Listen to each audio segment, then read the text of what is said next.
welcome back to my channel. Oke, di kesempatan kali ini aku dan teman-teman aku tentunya pengen bahas tentang dinamika persatuan dan kesatuan dalam konteks Negara Kesatuan Republik Indonesia. Oke, selanjutnya kita langsung aja simak video berikutnya ya. Oke, cekidot. Ya, masih bersama aku Putri Prasetyaningsih. Nah, di sini aku akan menjelaskan beberapa poin penting yang ada di dalam bab ini. Yang pertama, hakikat Negara Kesatuan Republik Indonesia, dan ada persatuan dan kesatuan bangsa Indonesia dari masa ke masa. Nah, di dalam poin hakikat Negara Kesatuan Republik Indonesia ini ada dua hal penting yang harus kita ketahui, yaitu konsep negara kesatuan dan juga karakteristik negara kesatuan. Oke, langsung saja yang pertama, konsep negara kesatuan atau unitarisme. Nah, Negara Kesatuan Republik Indonesia ini mempunyai dua sistem, yaitu sentralisasi dan juga desentralisasi.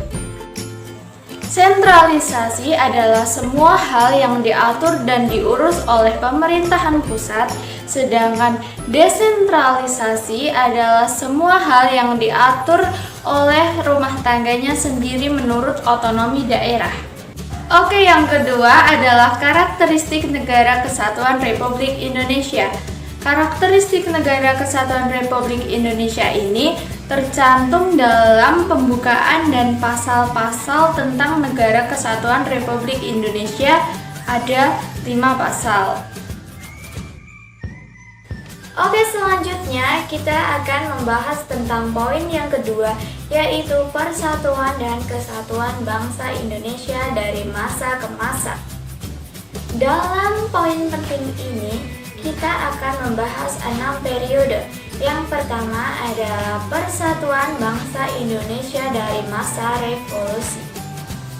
Oke teman-teman, seperti yang kita ketahui saat ini, pada masa revolusi bentuk pemerintahan negara kita adalah republik dan menganut sistem pemerintahan presidensial. Pada masa ini juga telah menganut berlakunya Undang-Undang Dasar 1945, dan pada masa ini juga telah terbentuknya 12 departemen dan juga 8 provinsi. Nah, pada masa revolusi kemerdekaan Indonesia, Indonesia telah membuat 3 maklumat untuk melawan propaganda Belanda. Nah, isi dari 3 maklumat itu adalah: 1. Maklumat Wakil Presiden nomor 5 tanggal 16 Oktober 1945. 2. Maklumat Pemerintah tanggal 3 November 1945.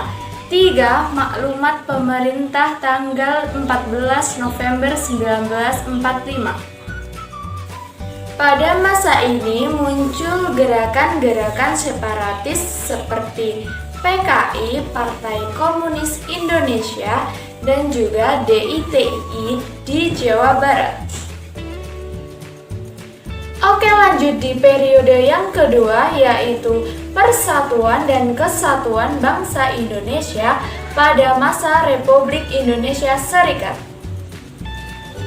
Pada masa ini bentuk pemerintahannya adalah republik dan sistem pemerintahannya adalah parlemen semu serta mulai berlakunya UUD 1950. Negara RIS memiliki 3 bagian negara, yakni NRI, NIT, dan Negara Sumatera Timur.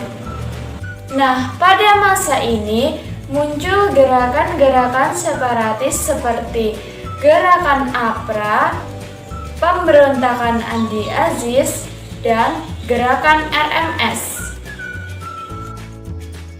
Halo teman-teman, melanjutkan dari video teman aku akan membahas tentang persatuan dan kesatuan bangsa pada masa demokrasi liberal.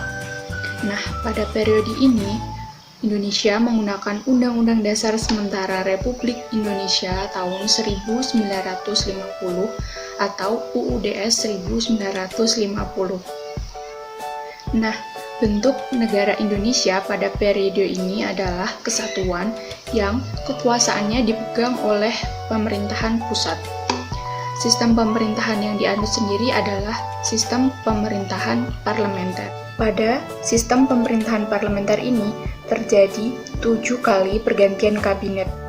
Yang pertama ada Kabinet Natsir, Kabinet Sukirman, Kabinet Wilopo, Kabinet Ali Sastromijoyo I, Kabinet Ali Sastromijoyo II, Kabinet Burhanuddin Harahap, dan Kabinet Juanda. Pada periode ini juga terjadi beberapa gerakan separatis di daerah.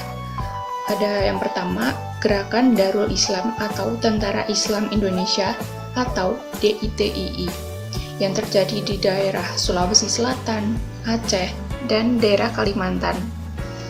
Yang kedua ada pemberontakan PRRI atau Parmesta atau Pemerintah Revolusioner Republik Indonesia atau Perjuangan Rakyat Semesta.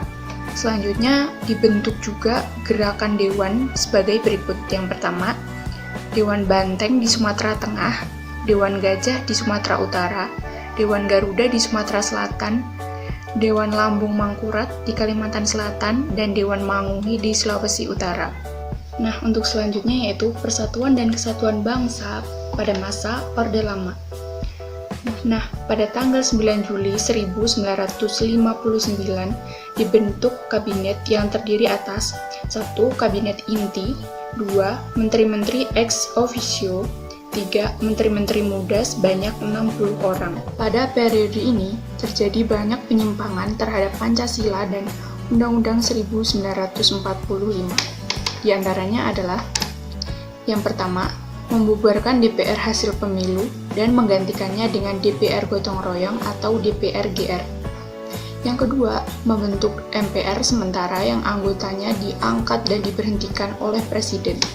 Yang ketiga, penetapan Insinyur Soekarno sebagai presiden seumur hidup oleh MPRS. Oke guys, sekian dulu. Selanjutnya akan dibacakan. Oke, masih bersama saya Arum Laili. Nah, di sini saya akan melanjutkan pembahasan Putri dan Isna ini tentang pembahasan persatuan dan kesatuan Indonesia dari masa ke masa. Oke, langsung saja saya akan melanjutkan poin kelima dan keenam. Poin kelima yakni persatuan dan kesatuan pada masa Orde Baru. Ada beberapa kelebihan dan kelemahan pada masa ini. Kelebihannya adalah perkembangan per kapita bangsa Indonesia, suksesnya program transmigrasi, suksesnya KB, dan sukses memerangi buta huruf. Dan kelemahannya ada di beberapa bidang, yakni bidang ekonomi, politik, dan hukum. Oke, poin keenam adalah persatuan dan kesatuan pada masa reformasi. Dalam masa ini memiliki ciri-ciri konstitusi negara yang berisi adanya pembatasan kekuasaan pemerintah dan jaminan atas HAM serta hak-hak warga negara. Di masa ini juga mengalami perubahan yang mendasar dalam ketatanegaraan Indonesia setelah perubahan UUD 1945.